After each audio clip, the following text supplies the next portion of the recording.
Hello everybody, and welcome into the hobby bar. This is Jason, and welcome.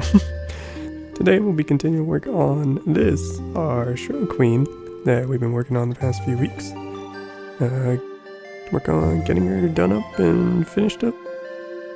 Maybe clean up some of this on the cloak a bit, I don't know, figure something out. And then, hopefully attach this on. This way, she doesn't have to stand on her own. First color we're going to dive right into is Citadel Wazdakka Red.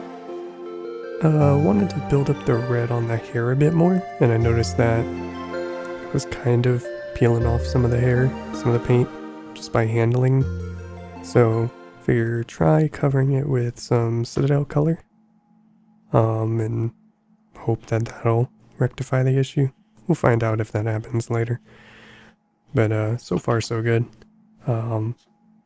But yeah, we'll go ahead and get this relatively solid red layer paint going on the hair. And yeah, for this episode, it'll be run at 2x for basically the whole thing. So other than intro and the spin. So keep that in mind if you want to watch it at normal speed.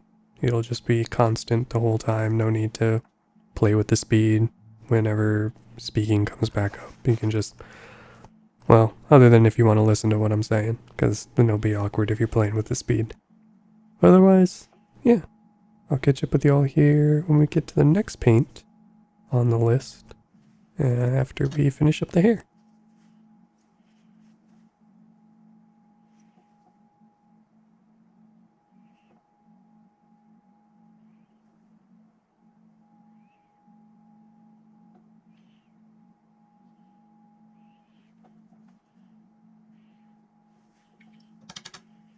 Alrighto, here we are with Cuttlefish Colors Cool Gray Wash.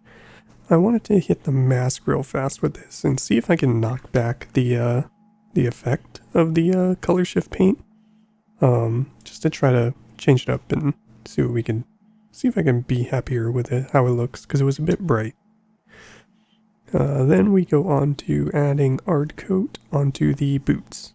This is the simple way I do boots for like shiny leather boots. Basically just base coat them black, come in with a gloss varnish and whoosh right over it, make them shiny, and I like the way it looks. It's also really simple since it's just one flat color and then a gloss varnish over it. But yeah, we'll go ahead and get this applied over the boots, and I'll catch up with y'all here on the next color.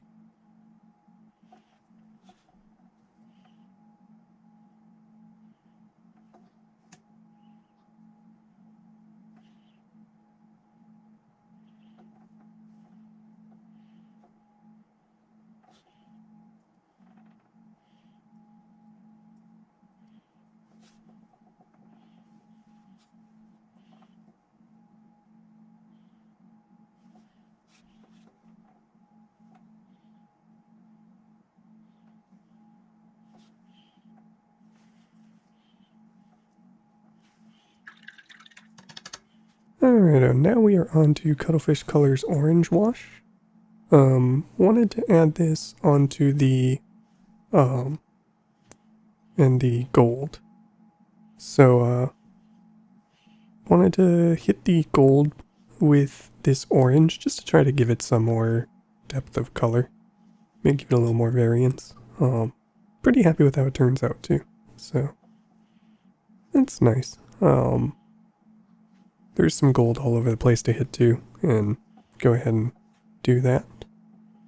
Then we'll be moving on to, now we're back to Cool Gray Wash. Again, just another layer on the mask to knock it back and try to get that effect under control. Then we move on to Red Wash from Cuttlefish Colors as well. I wanted to add this on the hair just to see how it looks. To me, in the bottle, it looks very purple. So I wanted to try it out, see how it looks when it dries. It's a little more of a purplish red, but it still works perfectly fine and I'm happy with it.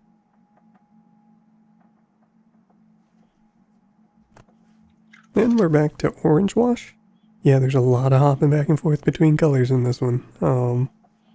Just to give it a second layer of wash on all the gold to build in that depth a bit better. Because one thing I noticed with these Cuttlefish Colors washes, they tend to be a little thin, which is both a good and a bad thing. Good thing, well, they're not going to overstain the color, basically. Bad thing, you just need multiple layers, which is not really that bad of a thing. It's just something to keep in mind when you're using them. But yeah, I tend to really like them. Decide to continue using these little wells for the wet palette and make use of those. But yeah, after this, we'll go ahead and move on to another paint. Again, a lot of back and forth, so keep that in mind as we're waiting for the next color to come up.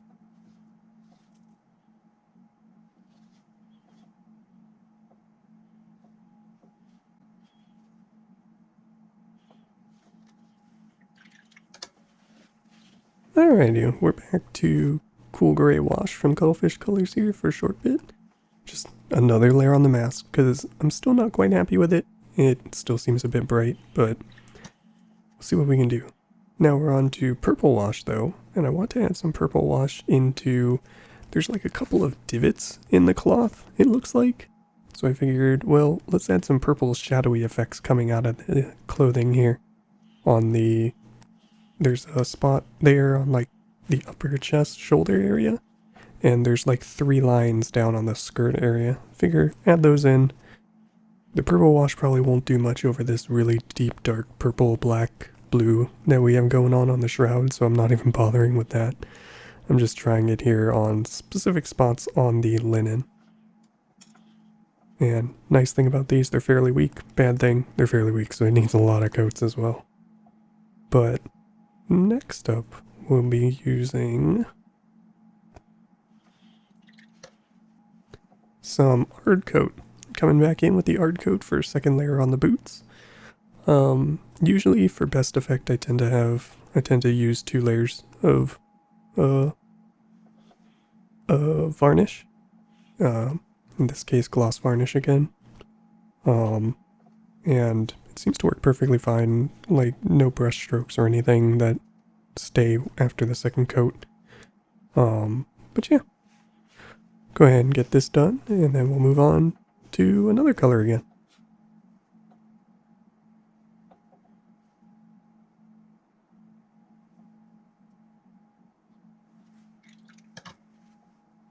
Alrighto, here we are moving on back to Purple Wash.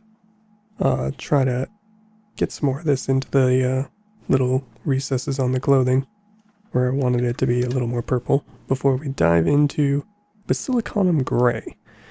So with Basilicanum Grey here, I wanted to do what I was doing on basically all the other models in the army. Paint the hair bright red, come back in with the black contrast paint. Because between the 2 methods of doing it, where you paint it all black and then build up the red and just paint it a really bright red and then hit it with this black contrast paint / null oil black wash kind of a thing, it's kind of easier to do it this way, sadly. I'll probably come back in with a red and just touch up certain areas just to bring back out the color. But yeah, this basically knocks it back to a black red to match the rest of the army with a very dark red sort of hair tone. Instead of being that bright, very fiery bright red that it was before.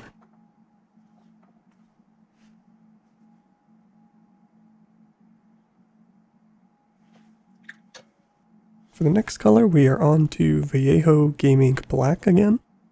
Decided to bust this out because I noticed a gold spot there on the little shroud at the bottom. So I had to fix that up. And then since one spot there on the bottom was a little dark, well, we're using the black ink. Might as well go and hit some of the other shadow areas with the black ink just to knock those way down in color. So we'll go ahead and get some areas darkened down with the ink. I wanted to use the ink here instead of paint because it's really heavily pigmented, and it will generally do the job really well, but it's also thin enough to not leave like a texture or anything. So that's why I've been using the inks on the whole cloak.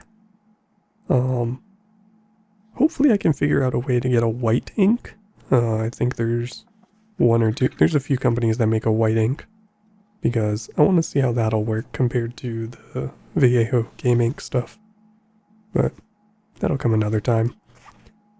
Anyway, go ahead and work on adding some black onto the shroud for a little while. And I'll catch up with y'all here for the next color that we go back to.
Alright, here we are coming back to the cool gray wash.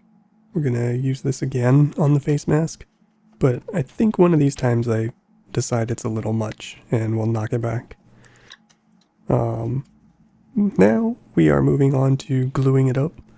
I figure at this point, might as well just get everything glued up. The chest area is where I want it to be. It's going to be covered by this piece, which I'm pretty happy with.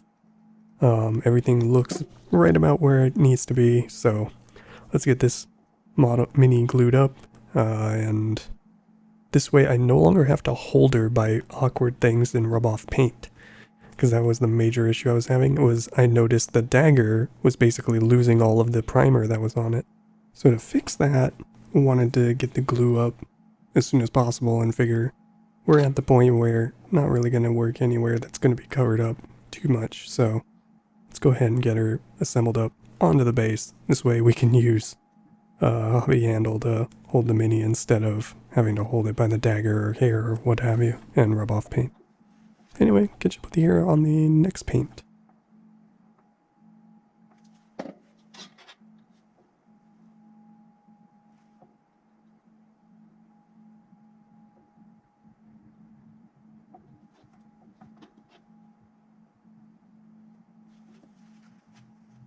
Alrighty, here we are getting the Army Painter Brush on primer out, because I need to add primer back onto the little dagger that she's holding. Initially started out without the little magnifying light on. Need to kick that on after I noticed it when I turned the mini around. But now I can actually hold the mini with the little hobby handle, so that's always great. Then we come in with some Leadbelcher after that dries, and get that dagger metaled up, and we're also going to hit some of the other things that needed to be metal, like the dagger on her hip. Why she has two daggers, who knows? But go ahead and get the one she's holding, the one on her hip, and then I notice the backs of the headdress that she has on are not gold, so I figured instead of getting out the Retributor armor, we'll just make them silver behind it, so it's more like it's metal and then plated gold for the headdress. But yeah, we'll go ahead and go around base coating stuff with Leadbelcher, and I'll catch up with you all here for the next paint.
Alrighto, here we are with Turbodork's Mother Lode.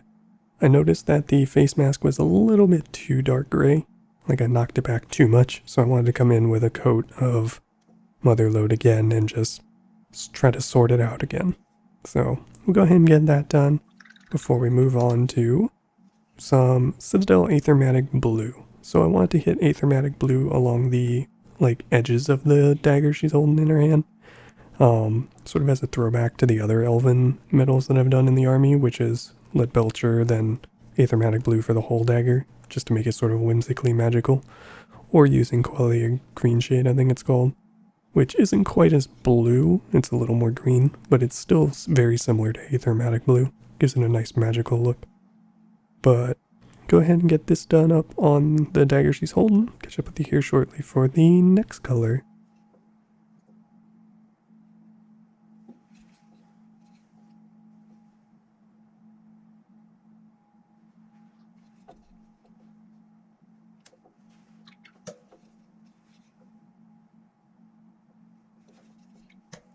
Alright, we're going back in with the purple wash yet again. This time on some of the recessed areas, just to try to get them a little stronger with the purple. Also, hitting the dagger, there's some carved in runes with the infinity symbol that's on the mini's back and a few other things, so wanted to get them a little more purple in there.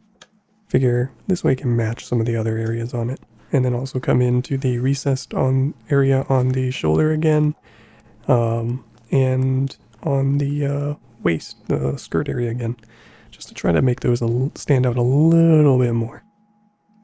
But with that, we'll go ahead and continue working, and I'll catch up with you here on the next color again.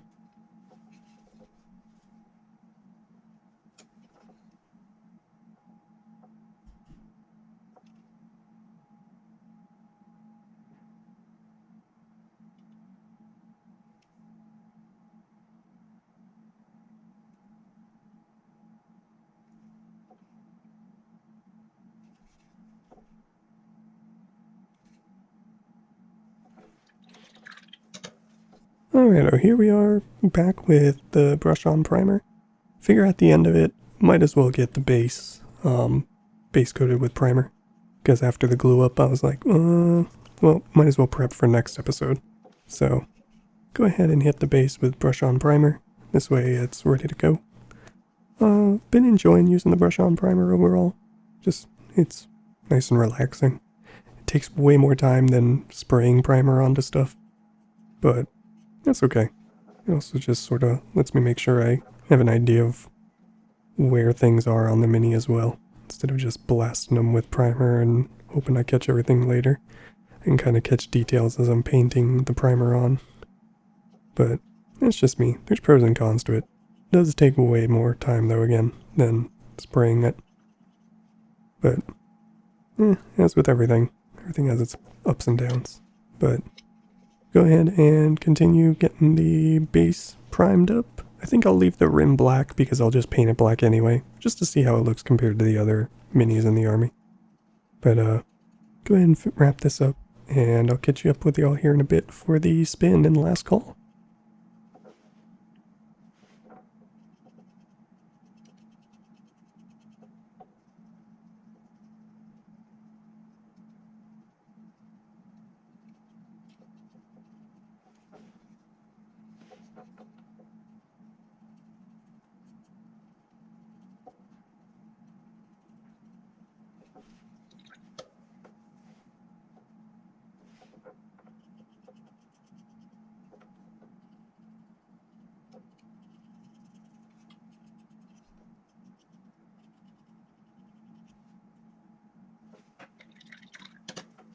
Alrighty, last call everybody, last call.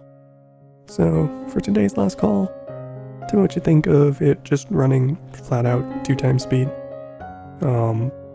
Figure if you're gonna run it at 1x speed, you can just mute audio and enjoy as background footage.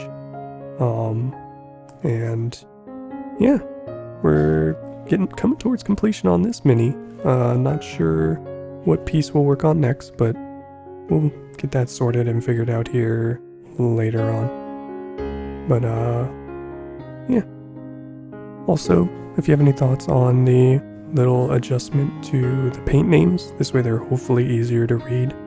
And if you have any questions, feel free to leave them down below. Let me know. But with that, go ahead and sign off from here. So, hope you all are having a great time and got something done. If you're just hanging out, hey, that's cool too. We got to relax. But with that, go ahead and sign off here again, and have a good one, everybody. So, take care out there. Catch you on the next one, hopefully.